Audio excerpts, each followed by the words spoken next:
everybody knows Margie, but she's a political science professor. Is it okay to say emerita, or is that like gendered language that I'm not supposed to use? I don't know. Anyway, she's still obviously as busy as ever, and doing a lot of community activities as well as doing political science and being the best friend of every political reporter that I've ever met. Always available to answer our questions about elections and politics. So I'm going to let her go ahead and start. I'll get out of the way. Okay, thank you, Steve. It's a pleasure to be here. Let me know if my voice gets too quiet for you. Okay, as you can imagine, it's been a long few months, and it's going to get a lot longer within the next couple of weeks. There are a couple of things that I wanted to say to you about the upcoming election, and then to raise a question for you about whether or not it is feasible for journalists to cover Donald Trump and what are the challenges in doing so. But let me start with a couple of things that I think you probably already know, so I'll give them short shrift. If that is not the case, just let me know and I'll be happy to give them longer shrift. The first has to do with what we can gather from the polls right now. Polls get a bum rap. They are actually very good at figuring out what is going on at a particular time. The thing to keep in mind is that what we look for in polls is to try to predict results in the closest races, because those are the ones we're especially interested in. The challenge here is that if you do a poll, you know that when you project from the particular results that you have at the time with the sample that you've drawn scientifically to a larger population, there is a certain amount of slippage that poll takers call the margin of error. The margin of error at best in any really well-designed poll that interviews at least 1,200 people is plus or minus 2 percentage points. That means if the poll today shows that Donald Trump is getting 51%, in reality, he is getting anywhere from 49 to 53%. There is a certain percentage of the time in which he's getting 49% and he loses. But so often what we're tempted to do is to look at that poll result and see Trump has 51% and say, oh, he's being predicted to win. That's not the case. That's our problem. This is a pogo problem. We have seen the enemy and they is us. It's not the polls that are responsible for that. It's our interpretation of the polls that's responsible. The polls in the presidential race have been within the margin of error for months now, and they are not moving statistically one way or the other. The margin of error in the best polls means that we've got a 4% range. Harris generally is on top nationally by currently maybe 1.5%. That means that there's simply no way to confidently predict what the result is going to be. It also means that when we go from the popular vote to the Electoral College, which of course we have to because the founders couldn't think of anything better, that was one of the last things that they figured out, and it was just simply the best compromise they could come up with. I don't think anybody who was at the Constitutional Convention thought it was a good idea, but they couldn't get anything else passed at that point. The Electoral College currently favors Republican candidates for president. How come? Because the Electoral College was set up to give a slight edge to the smaller population states, just as the US government was set up to give a slight edge to the smaller population states, in that our legislature is divided into two, and 1/2 of it is represented universally equally. Every state gets 2 senators, no matter whether it's Wyoming, which has a population of about 500,000, or California, which has a population of about 37 million. So that means that the smaller population states get a little bit of a thumb, maybe a little finger on the scale when the Electoral College meets, because every state gets the number of electoral votes that equals the number of senators plus the number of representatives. Representatives are apportioned by population pretty exactly. Senators are not. Now, that means that currently a Democrat would have to be getting somewhere between 51 and 53% of the popular vote in order to win the Electoral College, to account for that little finger on the scale that the Electoral College gives to the smaller states. It wasn't always a Republican advantage. It used to be, many years ago, a Democratic advantage, because at that time, the smaller population states tended to be more heavily Democratic, big D Democratic. Now that is no longer the case. The Electoral College is especially interesting because of the fact that so much of it is completely uncompetitive. The great majority of states are now not party competitive. They are one party. There is very little doubt about which party will win. Indiana is a very good example. Yes, the Democratic candidates may come a little closer this time than they usually do in that election statewide, but nevertheless, 23 states have what we call a Republican trifecta. That means they have the governorship and the majority in both houses of the state legislature. In many of those cases, this is a veto-proof trifecta. In other words, the margin by which the Republicans have the majority is so large that there is no way for the minority party to pass anything whatsoever. 23 states, this is a pretty big number. 17 states have a Democratic trifecta. Now, some of those are a little bit misleading, but nevertheless, as you know, the Electoral College now, as a result, is determined by a very small number of states.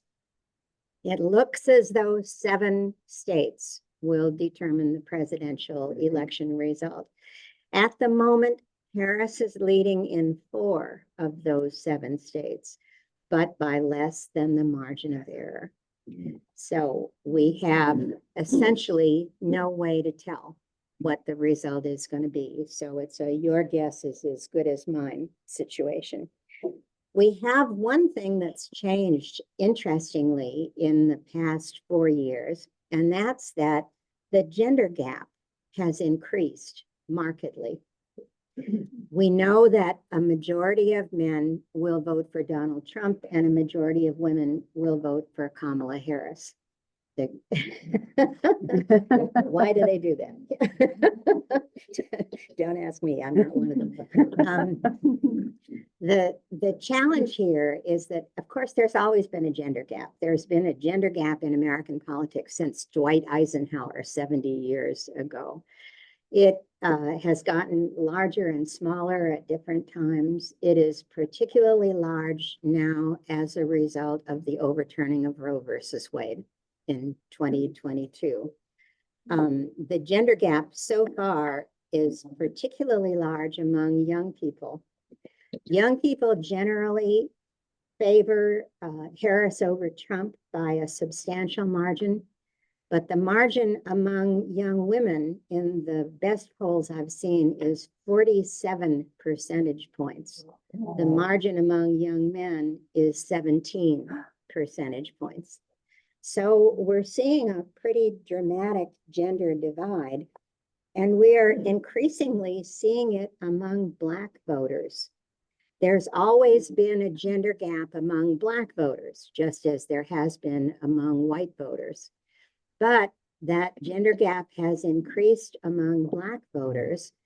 And, you know, you can very quickly get into hot water when you try to explain why this is.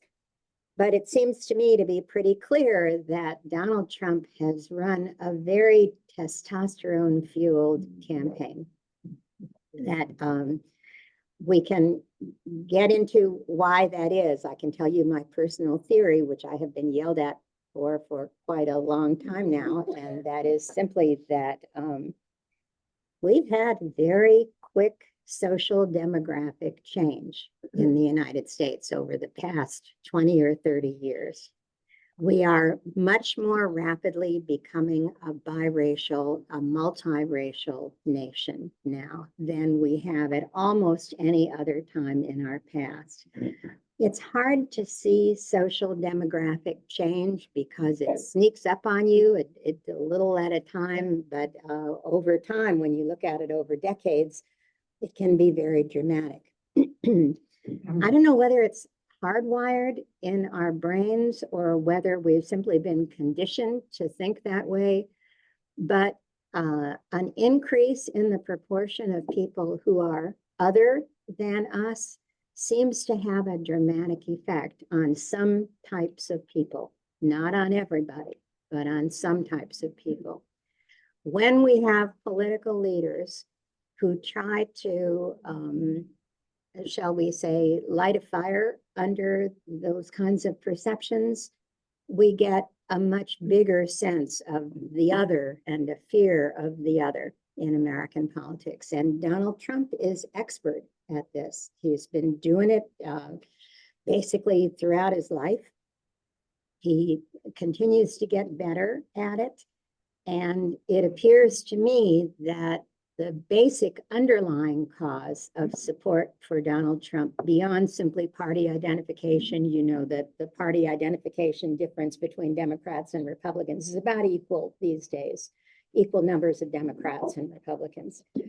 Once we go beyond that and we ask, okay, taking party identification as a constant, we've already put party identification into the equation, predicting whether or not you're going to vote for Trump.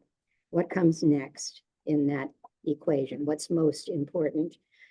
Political scientists have put in two types of variables. One that has to do with economic discontent and economic fears, and the other has to do with what is come to be called racial resentment. The feeling that white people are being discriminated against in the United States. It's always hard for me to say that with a straight face, but there are a majority of Republicans, up to 60 or 70%, who believe, or at least are willing to say in surveys, that they believe that whites are being discriminated against in the United States, and that Blacks in particular and people of color in general are being favored by public policy. That, rather than economic fears, is the second best predictor of votes for Trump. Now, it tells you a little bit about the importance of race in American politics and American society, that we have such a hell of a time admitting that just saying it puts you in a corner over here as somebody who is some kind of leftist radical. But I'm a social scientist. I look at numbers, and sometimes I don't like what they say, but I don't get to just put them aside when I don't like what they say. And that's what the numbers are telling me. Race is a very important underlying force that has propelled Donald Trump to the situation that he is in right now. And that brings me to the last of the quicker points. When you say quicker as a college professor, you know, it's a relative term. But one of the things that I think is especially important for journalists is that Donald Trump is a unique presidential candidate.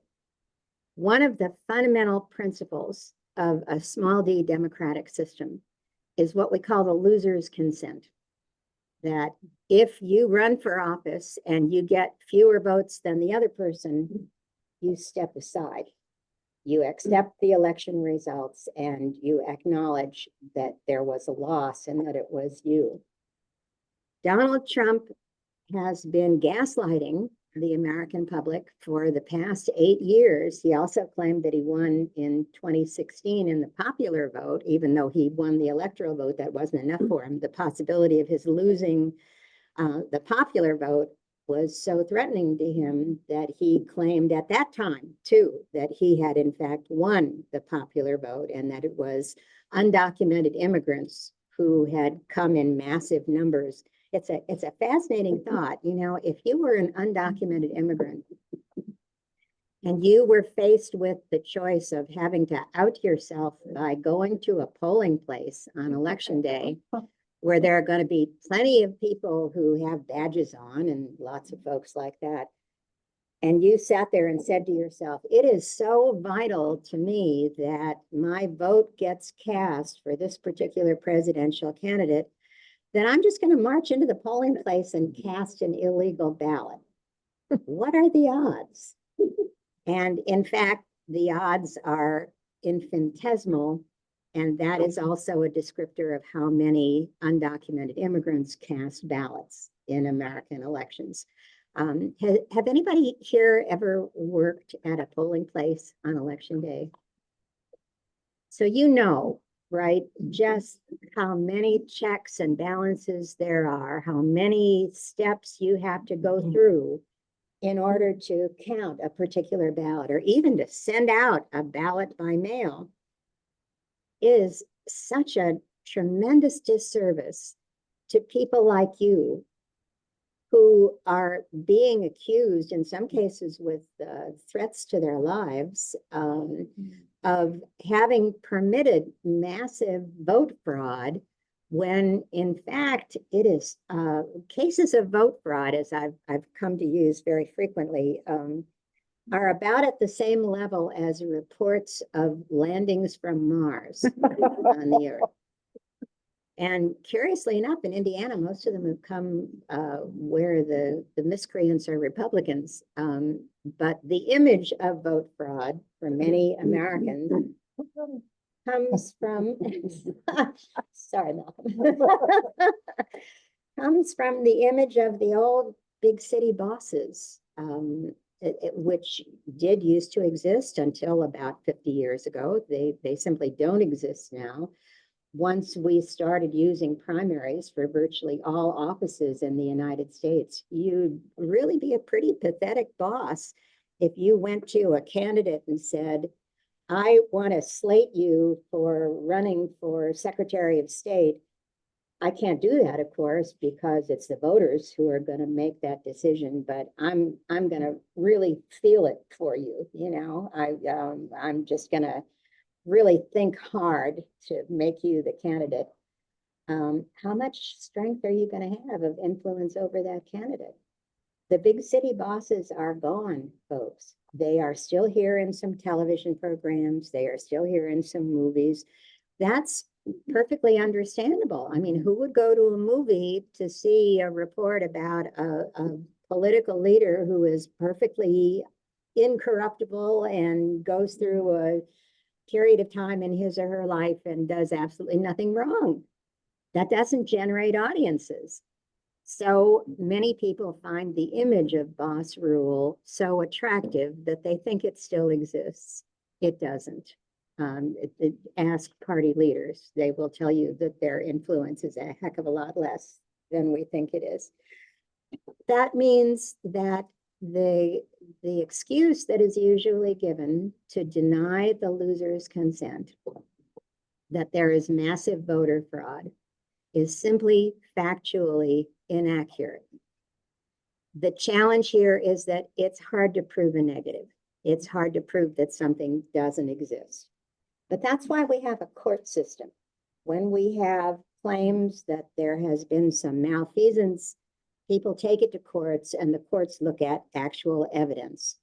When there's no evidence, that doesn't absolutely prove that nothing has happened, but it sure is a good indicator when you've got no evidence, no evidence, no evidence, no evidence, that there's no evidence, and that therefore the voter fraud does not exist. When you have one candidate out of two, and I was raised in a Republican area, in a traditionally Republican area. Donald Trump was not a Republican at that time and certainly would not have been accepted by the Republicans where I grew up. When you have one candidate in a two-party system who makes it perfectly clear over and over again, he will not accept the results unless he wins, that is a real risk to a small d democratic system. We only have two parties that stand a feasible chance of winning in the United States. It's always nice to think about all these possible minor parties that we can envision, but as long as it's the Democratic and Republican state legislators who are making the laws about ballot access, that's not going to happen. So we're stuck with a two-party system. When one party voluntarily says, we no longer accept one of the guiding principles of a small d democracy, we're in trouble. And I think that's what has been fundamentally scary for an awful lot of us over the last few months. I would be delighted if I could tell you that there is no reason for worry. I can't. I've been writing a chapter in somebody else's book over the last few weeks about media coverage of the 2024 presidential race.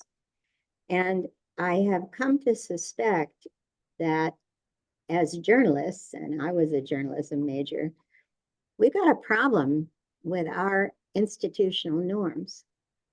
It's reasonable that we have the norm that something is news because it's dramatic, because it's controversial, that generates audiences. We've seen what's happened to various news media after Trump became a political candidate. Their audiences increased. And when he lost the election in 2020, at least initially, the audiences went down again and rose again when he re-became a candidate. Journalists obviously first have to survive. Their institution has to survive. You're not a medium unless you have an audience. That, of course, is something that Donald Trump has taken enormous advantage of. He has been able to use that norm of media coverage to basically dominate coverage of the campaign. Now, a lot of his coverage is negative. There's no doubt about that, just as most coverage of most political candidates is negative. Nevertheless, he's had an excellent answer to that, which is to use what political scientists call inoculation, to tell people before it happens, watch out, the media are going to lie to you. They're going to tell you all kinds of false things. So the negativity of his coverage hasn't really affected the strength of his vote very much at all, because most of his supporters, in fact, for them, it's, as they say, not a bug, but a feature. His ability to lambaste major institutions in the United States and get out that frustration that the population is changing and that America is changing is really central to his appeal. But there's another norm that journalists learn, that I certainly learned when I was in college, that I think has been more of a problem. And that is a more recent norm, and that is the norm of objectivity. I won't call it being fair and balanced, but that is so often interpreted as meaning you present one side, and therefore, even if it's the last paragraph and with only one sentence, you've got to quote the other side, or else you are regarded as non-objective. This didn't used to be a norm of journalism. You know, when the country started, when the First Amendment was passed, all the media were unobjective. All the media were partisan. All the newspapers, which those in sort of broadsheets that people printed and handed out in the streets, were all generated by partisans. So presumably the folks who wrote the First Amendment were protecting a system in which there were partisan media. During the mid-1900s, we saw a change in journalism in which, as technology changed over time and we began to get broadcast networks and mass circulation newspapers, that required a broader financial base. And that meant it required a broader audience base. And that in turn meant that there was the CBS and NBC and ABC evening news that was regarded as objective. Walter Cronkite saying, and that's the way it is on Thursday, whatever it was. I'm sure that Cronkite was well aware that that wasn't the way it was that day or any other day. We all, as writers, have to select some parts of the day. If I were writing for the Herald Times this afternoon and said a bunch of folks came together in the Bloomington Press Club and they all talked about important things, who would read it? How would the Herald Times survive without some level of drama or controversy? But we have a situation in which the media have a dickens of a time covering somebody who frequently lies. That may sound a little bit jarring to you because we don't like to use that term, you know, that Trump has lied. Well, there is such a thing as a lack of truth that constitutes a lie. And we've seen from fact checkers who have been just kept so incredibly busy during the course of Donald Trump's campaign that he provides a whole lot of them. There is actually a name for this. Heather Cox Richardson, a historian, calls it the Gish Gallop.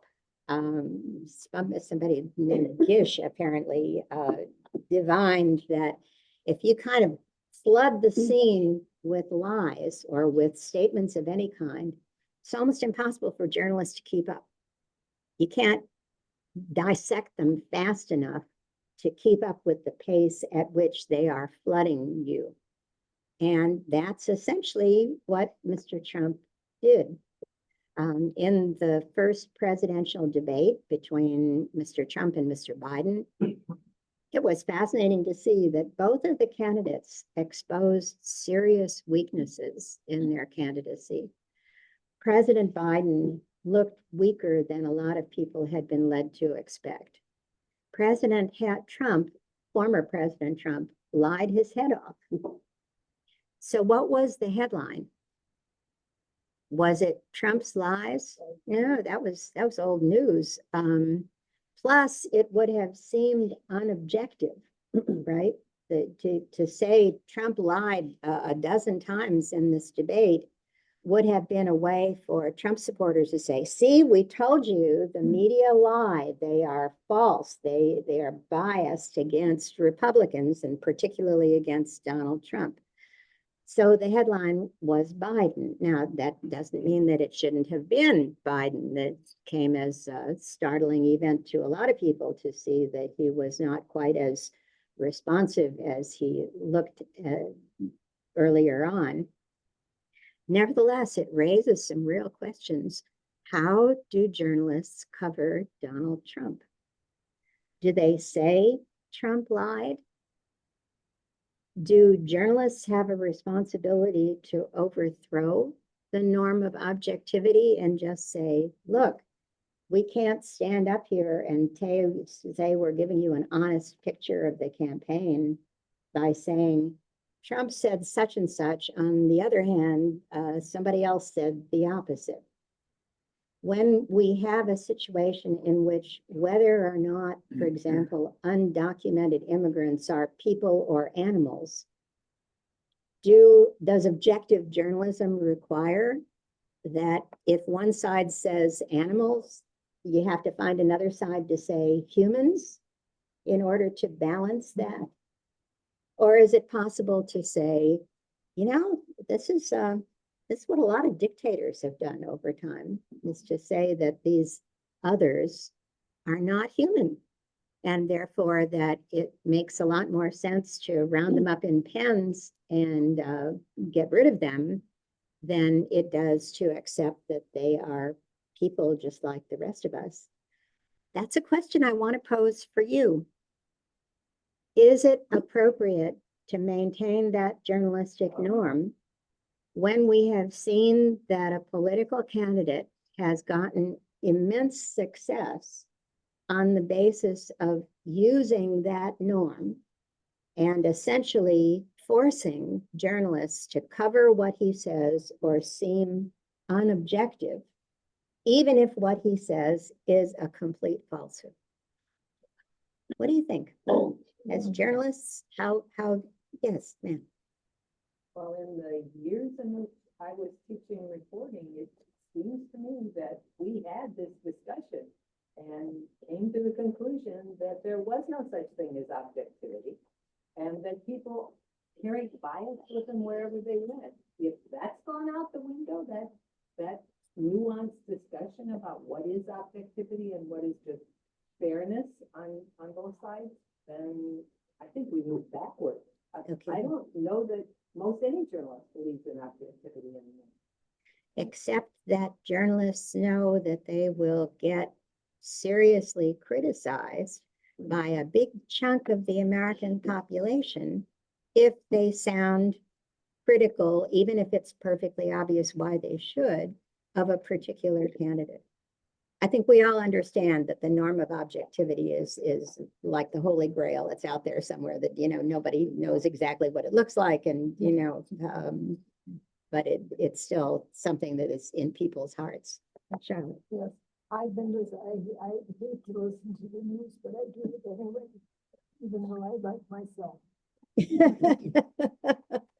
But in the last week or so, well, I think that one of the things about Trump and Kamala is that Trump is not likable. And that's held even by his supporters, and Kamala is very likable. But now here Trump is on the air talking about penises. Arnold, yeah, in his own, it's all, that is so disgusting and so unprofessional and unpresidential. And it seems to me we don't want to, that's something that is not a matter of believability or not. That's what he's saying, those are his words. And I think that there must be a way to recognize that he's just talking garbage. Okay, thank you. Charlotte said, we've seen a campaign that has increasingly become both lewd and incoherent. If any of you were at all interested in Arnold Palmer's genitalia, you heard more about them than you probably wanted to know over the course of the last few days. This is kind of remarkable, and it's another instance in which we have normalized a type of coverage of Trump that I'm not sure we would have seen earlier. Charlotte mentions that likability is certainly a part of this, and that Trump is not a likable candidate, except for a lot of his base, he really is. And that's back to when I was talking about a feature, not a bug. We never really know when we read polls whether or not people are expressing how they truly feel about somebody like Trump, or whether they are being what we call performative. In other words, they're just getting it off their chest so that they can tell a pollster, yeah, he really tells it like it is. Well, I have a 4-year-old grandson who tells it like it is pretty frequently. This is not a virtue. We will eventually teach him what is appropriate to say, what is not. But at 4, it's been a little bit too early. I think that this is a particular challenge for us and for journalists and the readers of journalists, and I feel like I'm both of those, in that normalizing abnormality is really dangerous. But on the other hand, what choice do journalists have? when journalists reported a rally that Trump gave in Arizona a few weeks ago, he got into some story that I sort of lost track of that had to do with alligators or crocodiles and boats powered by electric motors that were so heavy that the boat sank. And then the electricity moved into the surrounding waters. And would Trump prefer being eaten by the alligator or electrocuted? And he chose the electrocution, just in case anybody is interested. Apparently he has a phobia about alligators. So what do we see as the headline from that rally? Very few journalists were able to say Trump in a rally in Arizona goes into complete incoherence about alligators and electric motors. It was always, journalists are put in the position of having to search through the transcript to find something coherent that he said about some issue. And then that becomes the headline. How come? Well, we all know when we write something that a lot of very loudmouthed people don't like, it becomes uncomfortable for us. And journalists are people. And this is an issue that journalists are going to have to deal with as long as Trump is around. I suspect that he is what they call sui generis, that he can't hand it over to anybody. I don't know of any, and he doesn't want to hand it over to anybody. Trump wants to live beyond death and still be out there running for president in 2048, and talking about, God knows, illegal alligators or something like that. But I think although theoretically, there is no question that objectivity as a norm is unreachable and probably undesirable, that it's nevertheless enforced upon many journalists by the number of people who just don't particularly care about journalism, but just love Trump because he expresses their frustrations and their anxieties. This has been a very anxious time. I mean, good grief, we lost 1.1 million people in a pandemic just within the last 4 years. How would that not be anxiety provoking? And when people get anxious, they look for something to blame. And that's been something that Trump has been just extremely good at being able to provide us with. Oh, here, that's who's to blame. Media people are penned in his rallies behind a rope, and he refers to them and encourages his supporters to throw things at them and to yell at them and call them names. Would you like to be a journalist in that situation? Would it have any impact on how you decide to report things? It probably would on me, because I'd be worried about putting my family in danger. We're a society awash with guns. You don't mess with that lightly. Okay, who else has a thought about that?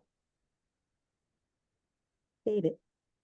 Well, it seems to me that they don't think about agenda setting. They don't think about the fact that if you give one candidate a lot more coverage than another, you are helping that candidate become more stable, become more visible, and even become more positive, regardless of what they say. Something that journalists need to think about is how much coverage are we giving this candidate compared to the other? If you did a content analysis, I'm convinced that Trump would have much more coverage than Harris. Well, in fact, people have.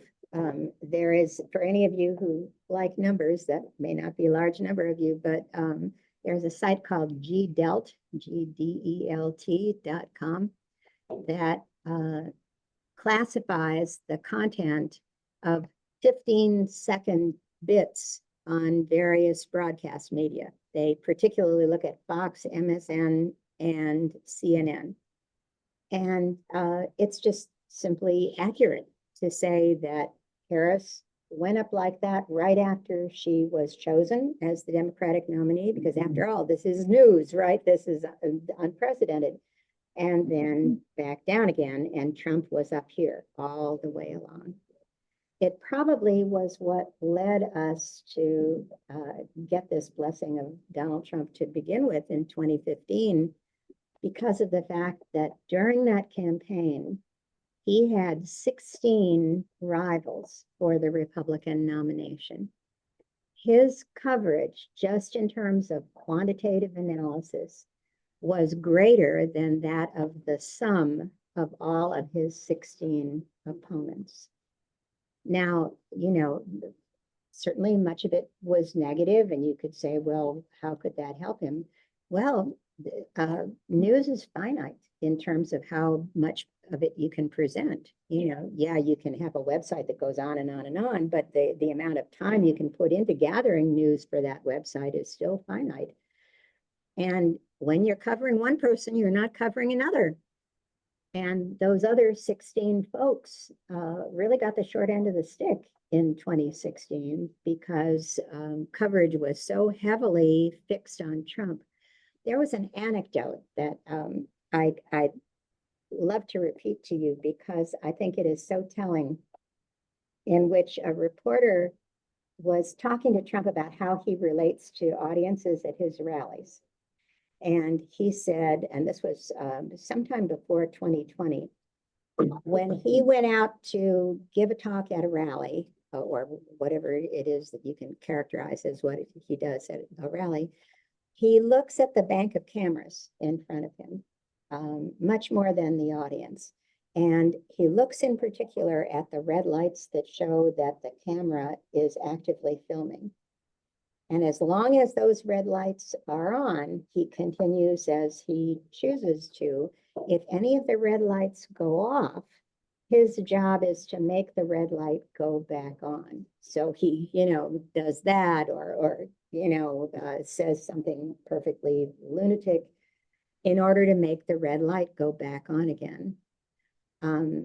This is, I don't want to characterize it because I do have some elements of desire for objectivity, but you know, for somebody who needs that level of attention, this has an impact on anybody who's running against him, both in the Republican Party and you know, after Trump leaves the scene, and anybody who opposes him.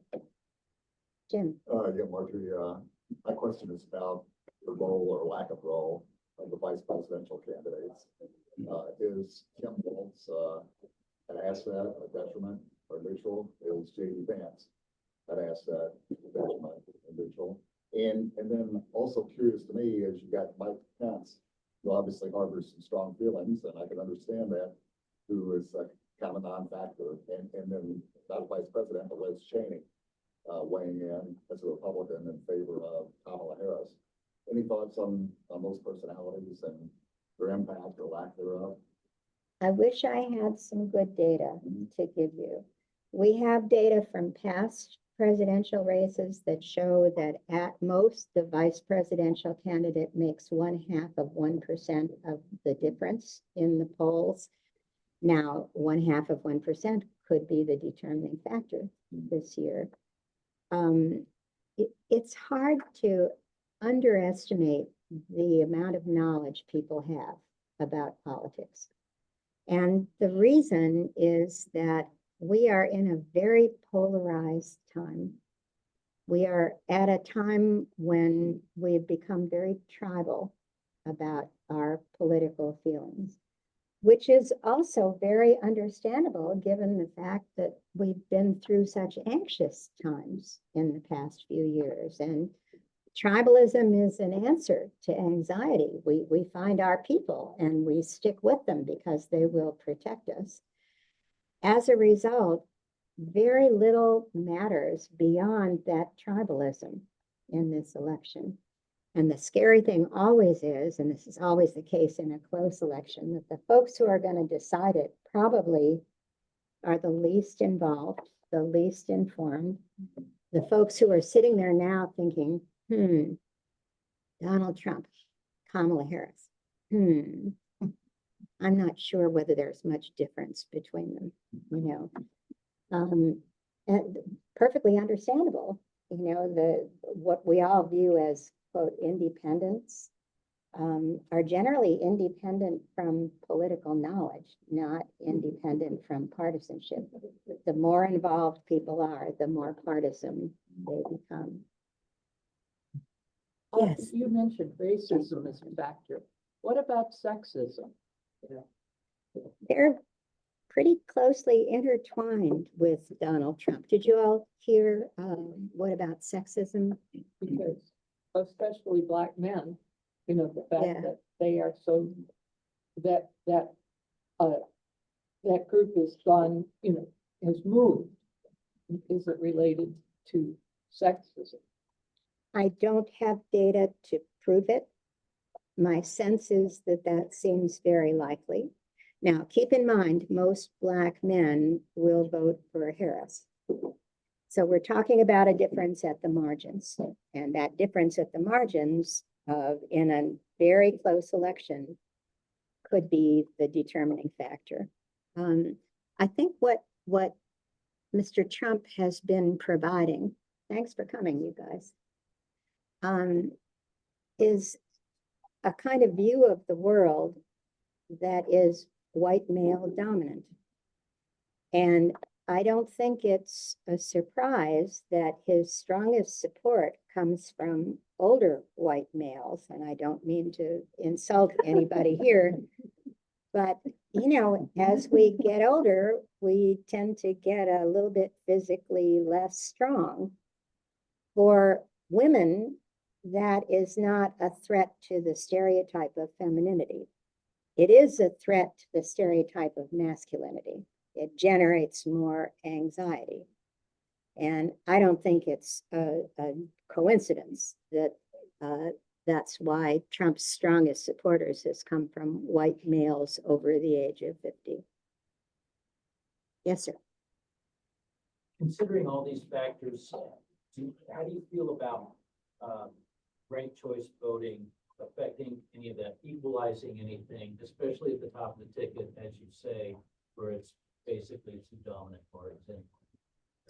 Ranked choice voting is used in very, very few jurisdictions in the United States. What it does is it gives the second and third rated candidates a little bit more of a chance to gather some votes if they are the second or third choice of the person who drops out of the race. To be perfectly frank, I have a strong belief, and I suspect that Charlotte is the best example of this, that we ought to put our energies where we can have the most impact. Ranked choice voting is just too complicated for most Americans to want to spend time on. And it's more complicated than I would like to spend time on, except that's what they pay me to do, to, look at the political phenomena. If they didn't, it's like this wonderful old Dave Barry column from a very long time ago that I love to cite, in which Barry says, which of these two headlines would you choose to read the story of? One, Federal Reserve reconsiders initial consideration of first consideration of interest rates. And the other headline is Federal Reserve found in motel with underage sheep. We can't have unrealistic expectations of the public. If most of them don't really have a clue who the vice presidential candidates are, God only knows what they think about ranked choice voting. So let's hit some easier targets first. Yes, sir. Thank you very much. I'm a guest, but very intrigued by this. What about the senators like Mitch McConnell, who hated Trump but didn't impeach him? And what about Todd Young, our senator, who has not jumped on the Trump bandwagon? There are, and I think this is really fascinating. If you were to look at 2016, you would find that Donald Trump was not endorsed by a single Republican Party leader until after he began not winning primaries, because he really hardly ever won any primary. He never gets above 50%. That's his ceiling. But when he began dominating the primaries, not a single Republican elected official or party leader endorsed Trump. If you were to be able to talk to Republican Party leaders and elected officials in Washington right now, including a bunch of those in the Freedom Caucus, so-called, if you were to say, if he were to disappear from the earth tomorrow, if the Martians did invade and they took out Donald Trump, how would you feel about it? The majority of them would say, thank God. So why is it that they're doing what they're doing?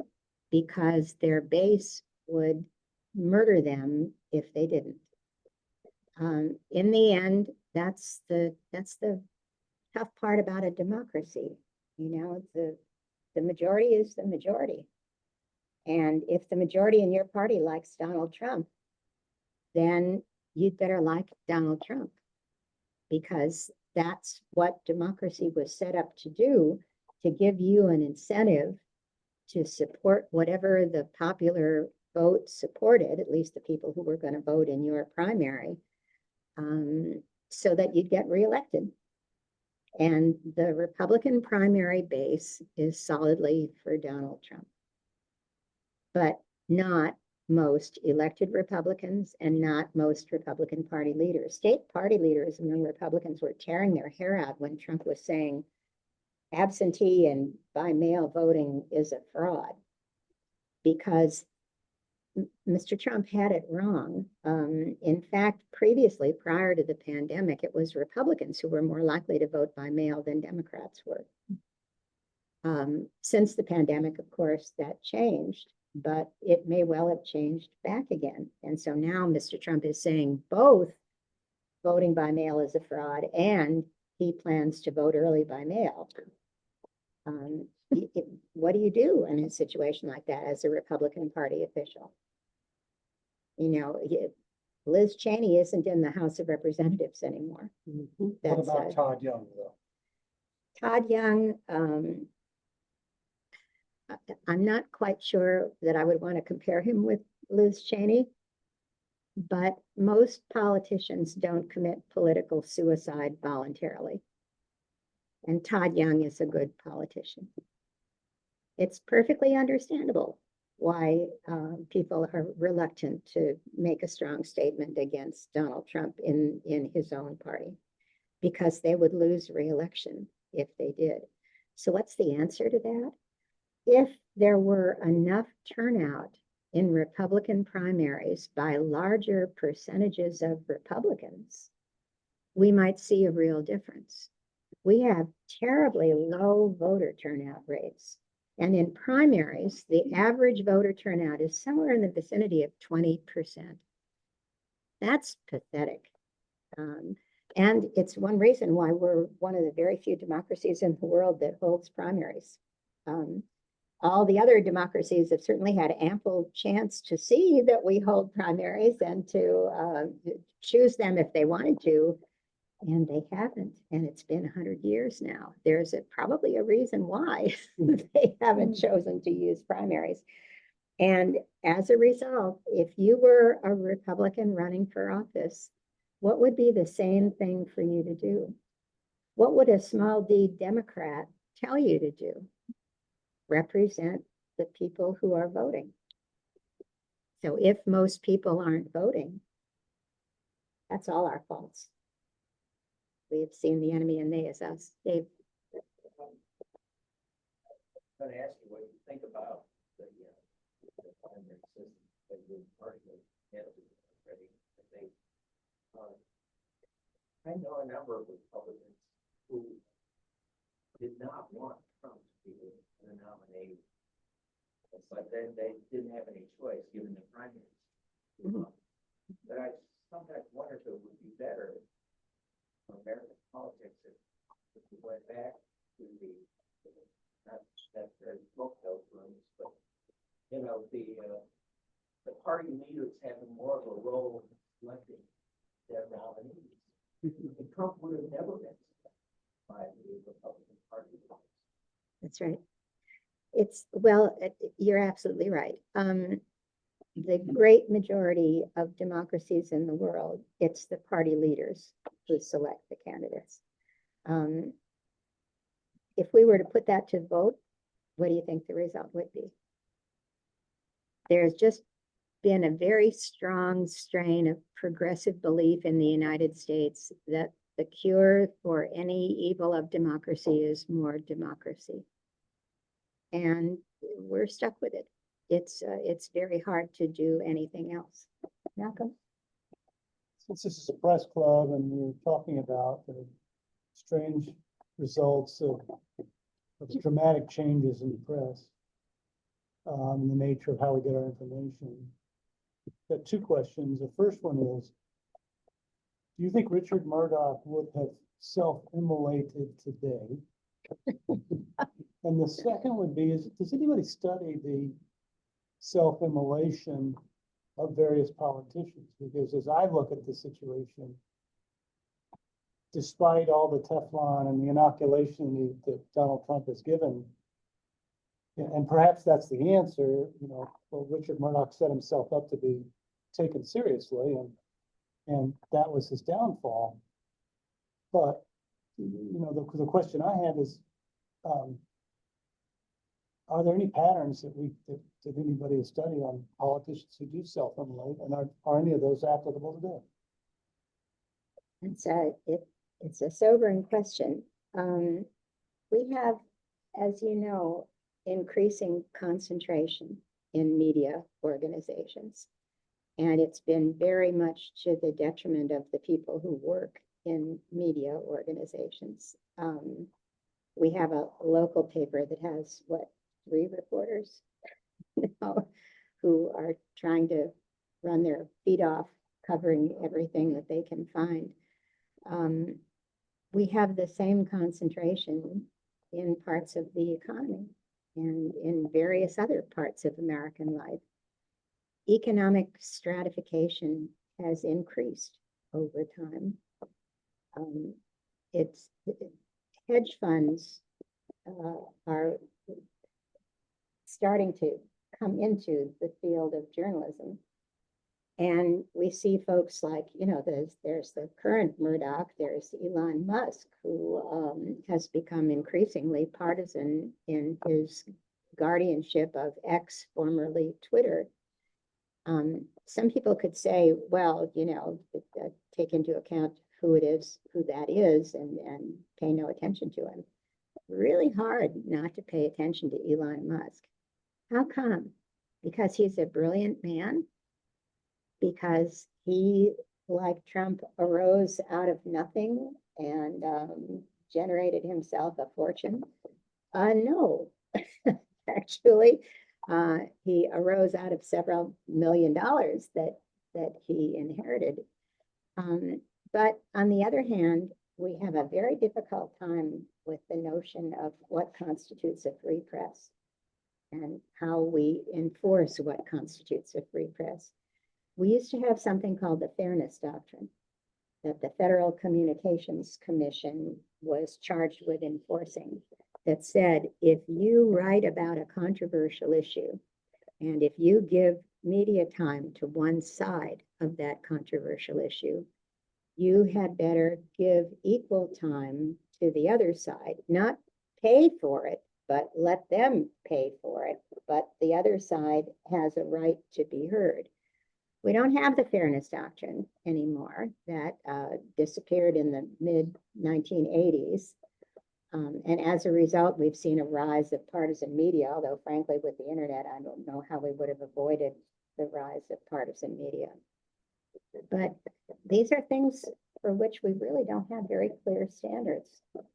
In the end, what it will end up with is that everything ends up in the Supreme Court sooner or later.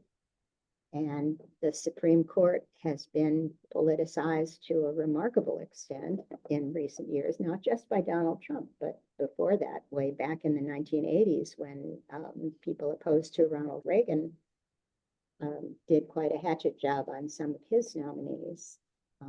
This is you scratch a political scientist and you'll get one source of depression after another.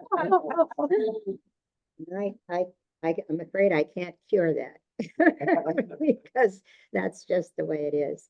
And I'm afraid I've gotten to the point where you all are starting to sink slower and slower in your seats, and I should give you your freedom, but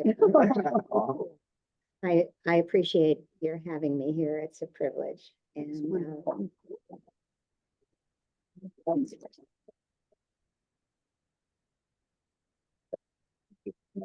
That's great.